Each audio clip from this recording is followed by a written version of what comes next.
নবীজি বলেছেন, আমি ওই ব্যক্তির জন্য জান্নাতের মধ্যখানে প্রাসাদ আল্লাহর কাছ থেকে পাইয়ে দেওয়ার দায়িত্ব নিলাম। আমি গ্যারান্টি দিচ্ছি আল্লাহর কাছ থেকে আমি তাকে জান্নাত পাইয়ে দিব।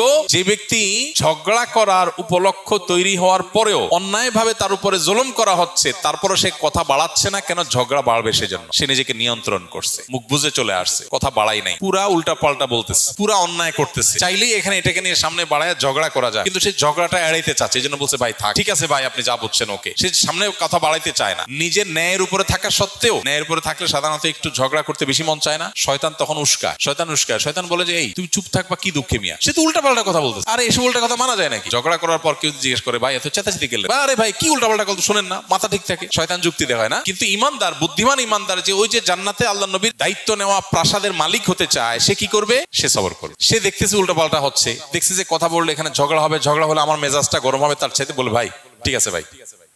ওয়াইদা খাতাবাহুমুল জাহিলুনা ক্বালু সালামা, জাহেলদের সাথে কথা বললে বলবে সালাম। এই মানুষটা খুব কম সমাজে, এই মানুষের সংখ্যা খুব, কারণ জান্নাতি মানুষ তো কম হবে।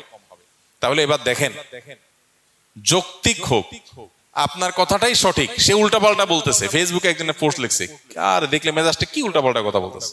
এই জন্য আপনি কমেন্ট বক্সে গিয়া তার গোষ্ঠী উদ্ধার করে গালিগালাজ দিল, সে আবার আপনার গোষ্ঠী উদ্ধার করে, আপনি আবার তার দাদার গোষ্ঠী উদ্ধার করলেন।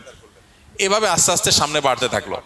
বুদ্ধিমানের কাজ, সম্ভব হলে যৌক্তিকভাবে পারলে তাকে বুঝালাম, আর যদি মনে হয় বুঝাতে গিয়ে উল্টা বরং আমারই মেজাজ গরম হবে একটু পর, তার চাইতে ভালো বলবো ভাই ঠিক আছে আপনারটা নিয়ে আপনি থাকেন, মুস্কি হাসি দিয়ে চলে আসবো।